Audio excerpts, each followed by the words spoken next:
All right, folks, my next guest says inflation reacceleration could actually present opportunities. I'm going to bring in Trader A co-founder Ayesha Tariq. And Ayesha, you've actually listed several reasons, inflation higher for longer, why we may be in this position. And we've already covered some of that, but global uncertainty check. I was surprised, though. Poor weather patterns, government spending, obviously, the sway the election, that's here to stay, and the manufacturing uptick, all of these conspiring to keep inflation higher for longer. So what does that mean for investors? Good afternoon, Charles. Thank you for having me back on the show. So I think this presents a lot of opportunities for us. I know it's keeping rates higher for longer, but at the same time, there are sectors of the market that we could actually pick up some really great stocks in. So energy is an obvious choice, but we also like, select industrials, we like materials, we like mining. And these are companies where the EPS had been taken down drastically, and I think they're due for an upward correction. I want to pick up on the question I just asked Ed, about bond yields, right? Because, the secular moves, not, sort of year to year or whatever, but the secular long-term trends, they move in these 40-year things, right? So you have bond yields come down from 40 years to 1980. Then they went up, then they spiked up, and then they came down for another 40 years.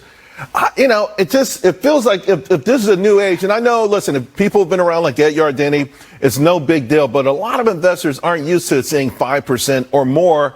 What do you think that will do for the market, at least for now? Because you don't want people buying bonds, do you?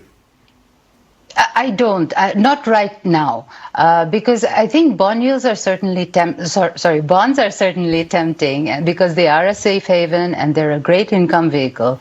But at the moment, I don't think there's enough premium, so investors are not being rewarded for locking in their money for the longer term when you compare them to shorter term yields, right? The yield curve is still in inversion. So, and we think prices might fall even further because inflation remains sticky and there may be more U.S. Treasury issuances. Right. So everything considered, I think we should wait for a little while longer. All right. So I've got 90 seconds, a little bit less. Two things. First, I'm putting up your track record because you've been coming on with us now for about 6-7 months. It is absolutely remarkable. Congratulations. Look at all the green. These are all the winners you've shared with the audience. Only 2 losers and 1 is only down 1%. Absolutely phenomenal stuff. So with that in mind, let's look at some of the names you like right now with just a minute to go. Schlumberger, we know oil. VTLE, I'm not familiar with that one. Talk to us about this. Yeah, this is a smaller oil and gas pick. It's a little bit riskier, but they are trading below book, and it's more of a turnaround story. So this is done really well as well.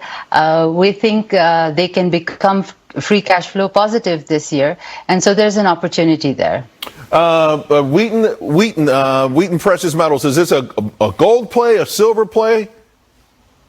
It's a precious metal play. So they have gold, silver, and copper.